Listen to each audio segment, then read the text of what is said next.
Cuenta David Rocasolano en su libro Adiós Princesa que la gran damnificada fue Erika, la hermana de Leticia Ortiz, que se suicidó en febrero de 2007. Rocasolano recuerda cómo se enteró de la muerte de su prima. Y rememora cómo fue su triste vida. Antonio Vigo, su compañero, y ella se habían conocido en la Escuela de Bellas Artes y la suya era una historia de penuria económica y sufrimiento, de fracaso permanente. Como suele ocurrir en aquellos que tienen un temperamento artístico, eran dos personas con demasiada sensibilidad como para encontrar en sí mismos un mínimo sentido práctico. Todo les salía mal. Sistemáticamente. Malvivían con trabajos precarios a la vez que intentaban, sin éxito, abrirse camino en el mundo del arte. No tenían ni para pagarse un alquiler decente, a veces ni para comer. Su despensa vacía movía a compasión hasta a la tacaña Leticia, una agnóstica que solo profesaba adoración a la Virgen del Puño. Recuerdo la cara que se le quedaba a Antonio Vigo mientras descargábamos las bolsas de la compra. Su expresión humillada de hombre incapaz de mantener a su mujer y su hija. La presión mediática sobre esta pareja, puesta ya a dura prueba por años de fracaso y precariedad económica, acabó llevándolos a la separación. El detonante fue una beca que le habían concedido a Vigo en Uruguay. Erika por fin tenía un trabajo decente y no quería dejarlo todo para seguirlo al otro lado del océano. En el momento de su muerte, su estado de ánimo no era bueno. Estaba crispada e irascible por sentirse foco de la presión mediática. Tenía un buen trabajo ahora, pero se sentía insegura y frágil en el desempeño. La relación entre las tres hermanas se había deteriorado mucho y estaba triste. Un día confesó a su primo que se sentía sola, que sus hermanas la habían dejado sola. Ya antes de convertirse en lo que ahora es, Leticia había llevado la voz cantante en aquella familia. Pero la vida en Palacio la había transformado en una persona más controladora y más cruel. Rocasolano habla de todo lo que rodeó al funeral. Leticia vetó a su hermana Abigail y le impidió asistir a las honras fúnebres. Cuando él le dijo que Abigail estaba en Madrid y quería asistir, Leticia Ortiz replicó, cortante, que nadie le ha dicho a tu hermana que venga. Iba a ser un funeral en la estricta intimidad. No quiero rocasolanos. David dice que ya estaban acostumbrados a las fascistadas de Leticia, pero aquella ruindad era demasiado. Su hermana se quedó desolada, pero, no puede ser. Erika es mi prima. Ella no es nadie para impedirme ir. Pero lo impidió. Luego, en el funeral, había 30 borbones, muchos de los cuales apenas había cambiado con la difunta una palabra. Pero esos eran los íntimos. Rocasolano dice que Leticia Ortiz se comportó en todo momento como un cubo de hielo. Los llevaron a Palacio y allí ella iba y venía, dando órdenes. No mostraba ninguna conmoción. En privado no la vio verter ni una lágrima. Solo lloró, con lágrimas de princesa, cuando se acercó a la prensa. Aquel momento en el que el príncipe soltó el famoso sentimos el remojón que estáis sufriendo. El momento más estremecedor del funeral lo protagonizó el humilde Antonio Vigo, cuando se acercó al ataúd para despedirse. Rompió a llorar con un llanto desgarrador, un llanto macho que resonaba en las bóvedas de la pequeña iglesia.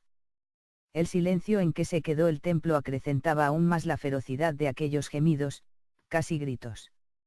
Fue entonces cuando se volvió hacia el rey y gritó, vosotros tenéis la culpa, tú tienes la culpa, hijo de puta, vosotros la habéis matado. Rápidamente se lo llevaron de allí. Rocasolano dice que en aquel momento se sintió orgulloso de ser su amigo. Había tenido el valor de decir lo que él también pensaba. Leticia se arrodilló ante el rey a la vista de todos para pedir disculpas por la escena. Dice Rocasolano que fue un gesto claro que demostraba a quién pertenecía ya mi prima. No se había arrodillado ante los padres de la difunta, ante sus propios padres. Se había arrodillado ante S.M. el rey. Sentí asco, dice Rocasolano. No mucho después Leticia Ortiz intentó arrebatarle a Antonio Vigo la custodia de su hija Carla y dejarlo, simplemente, con un régimen regulado de visitas. Vigo acudió a David Rocasolano. No te lo vas a creer, David. Me quieren quitar a la niña. Quieren la custodia para ellas eran Leticia y su madre. Rocasolano le dijo a Vigo que no le podían quitar a su hija por muy princesa de Asturias que sea Leticia. Le aconsejó amenazarlas con una batalla legal, sin cortarte un pelo. Ni siquiera te sientes a negociar. Fue la última vez que hablaron. Antonio Vigo siguió sus recomendaciones. Y Leticia se agarró un buen cabreo al no conseguir separar a la niña de su padre. El libro concluye con un recordatorio a Carla, que ya tiene 12 años, ahora ya 16. Y a su madre muerta. Y al gesto de valor de Antonio Vigo ante los poderosos Borbones. Y a una familia humilde, que tenía sus luces y sus sombras, pero que ya no existe, porque ha quedado destruida. Y 2 adioses, adiós, Erika. Adiós, princesa. Comer.